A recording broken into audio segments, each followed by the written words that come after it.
Bonjour tout le monde. Aujourd'hui nous allons parler d'un sujet qui fâche. Dans ce nouveau Le saviez-vous, nous n'allons pas parler de contes. Au contraire, nous allons parler de genre littéraire. Donc je vous renvoie en lien au premier Le saviez-vous que j'avais fait et qui parlait de Beat Lit. Aujourd'hui nous allons nous intéresser à un nouveau genre. Il s'agit du New Adult.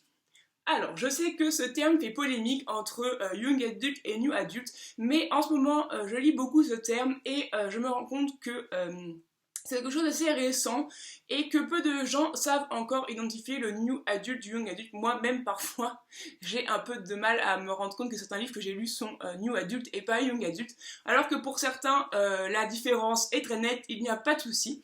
Et je me suis dit que je pourrais vous en parler, que faire une petite vidéo très rapide sur le sujet pourrait permettre à certaines personnes de voir ce qui est catégorisé comme New Adult et pas comme Young Adult. Du coup, je vous propose qu'on s'y mette tout de suite.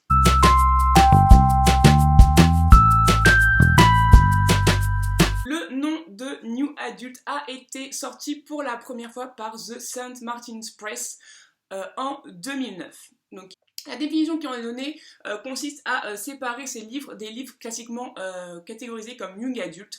Et la première définition qui en est donnée est que c'est de la littérature Young Adult, mais pour les plus âgés. Ou alors, ce sont pour les jeunes adultes, les nouveaux adultes. Ce thème englobe des personnages qui se situent dans une tranche d'âge de 18 à 30 ans et qui fait suite en fait au Young Adult. C'est un peu l'évolution Pokémon du Young Adult. Le Young Adult devient du New Adult et le New Adult à un moment devient du adulte. Voilà. Le New Adult, comme je vous l'ai dit, est l'évolution du Young Adult parce qu'il traite souvent des mêmes thèmes, donc que ce soit l'éveil à la sexualité, les abus, le harcèlement, les drogues, le suicide, plein de thèmes très joyeux, n'est-ce pas? Ou encore la découverte de son identité, de sa passion, enfin voilà, tous ces thèmes que l'on retrouve toujours en Young Adult, sauf que ici ils concernent des protagonistes qui sont plus âgés et ils sont couplés avec d'autres problématiques que nous n'avons pas en Young Adult.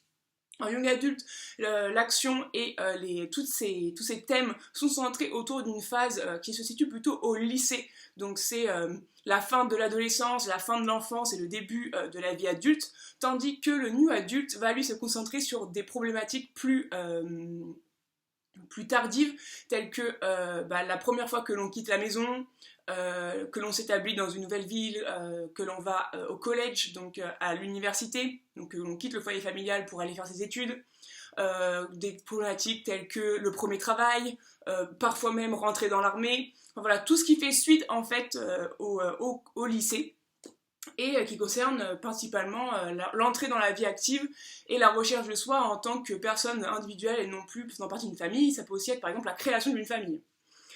Ce qui fait donc pour moi totalement du New Adult l'évolution Pokémon du Young Adult. Voilà, c'est à peu près tout pour la définition. J'ai envie de vous présenter quelques livres. Je vais vous parler des livres les plus connus de New Adult, et alors là, moi ça m'avait étonné parce que par exemple, il y en a un ou deux que j'aurais pas du tout classé en New Adult, que j'aurais mis carrément en adulte parce que souvent en fait, ce qui différencie le New Adult du Young Adult, c'est une approche à la sexualité qui est beaucoup plus libérée, voire totalement débridée. Les livres les plus connus, donc il y en a beaucoup mais je n'en retiendrai que ceux que j'ai lus.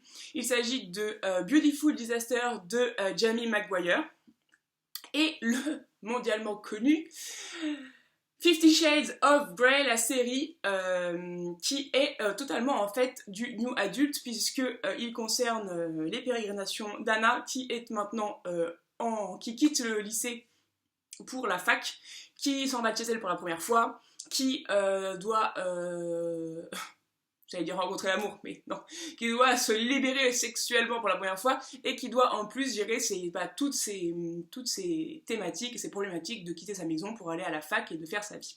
Même si, pour ma part, et compte tenu de son contenu, je l'aurais plutôt mis dans la catégorie adulte. Il y a certaines œuvres qui font débat, parce que j'en ai parlé autour de moi, pour savoir s'ils faisaient partie de la catégorie Young Adult ou de la catégorie New Adult. Mais compte tenu donc des points que nous avons listés pour le New Adult, ils font totalement partie de cette catégorie. Donc le premier, il s'agit de Fangirl de Rainbow Rowell, qui en fait tombe totalement dans la catégorie New Adult, puisqu'il raconte les aventures de Cater, donc de Kat, qui s'en va à la fac pour la première fois, qui pour la première fois est séparée de sa sœur, qui pour la première fois vit toute seule, qui pour la première fois doit faire avec des garçons toute seule. Voilà, c'est totalement du new adulte et c'est vrai que autour de moi, j'avais plutôt tendance à retrouver des amis qui me disaient que ce livre était du young adulte. Eh bien non. Si on aime catégoriser les choses, ceci est totalement du new adulte parce que même si les thématiques sont les mêmes que le young adulte, l'environnement global est différent et correspond à du new adulte. On trouve également du new adulte en fantasy. Et exactement pour les mêmes raisons que pour Fangirl, parce que c'est la première émancipation, la première fois qu'elle quitte la maison, la première fois qu'elle se retrouve seule et qu'elle doit se gérer toute seule. L'héroïne Andraste de Victorian Fantasy de Jean-Jacques Heldera est pour moi une héroïne new adulte, puisque donc en plus de ses pouvoirs magiques, elle se retrouve pour la première fois éloignée des siens et doit affronter tous ses problèmes d'être seule et de se forger une identité par elle-même. Enfin, ce qui a été pour moi la première certitude que j'avais lu un livre new adulte, c'était Black Iris de Lee Reader, je l'ai bien dit cette fois, qui est pour moi du new adulte, limite adulte, parce que le contenu est vraiment très explicite. Mais voilà, pour moi c'était l'idée que je me faisais du new adulte, alors que Fangirl, même si les problématiques étaient les bonnes pour rentrer dans la catégorie new adulte, me paraissait plutôt jeunesse. Et alors là, je dois dire que quand je me suis rendu compte que Fangirl c'était du new adulte et pas du young adulte, je me suis dit que mes deux vrais premiers livres new adulte, donc Fangirl et Black Iris, étaient totalement à l'opposé l'un de l'autre. Parce que autant Fangirl c'est mignonné, gentillet, l'histoire d'amour est même pas super intéressante, autant dans Black Iris c'est le burn-out total niveau sexualité, niveau excès en tout genre, drogue, mensonge, enfin tout. Et du coup, pour moi, maintenant, Black Iris représente un peu ce que j'attends de la littérature new adulte, c'est-à-dire quelque chose de plus hardcore. Je sais pas comment on pourrait dire. Non, j'imagine que toutes les littératures new adulte ne sont pas hardcore comme Black Iris, et heureusement, parce que sinon, on serait tous vraiment très mal à l'aise au bout d'un moment. Mais voilà, c'était vraiment mes deux lectures les plus opposées que j'ai pu faire dans un même genre littéraire.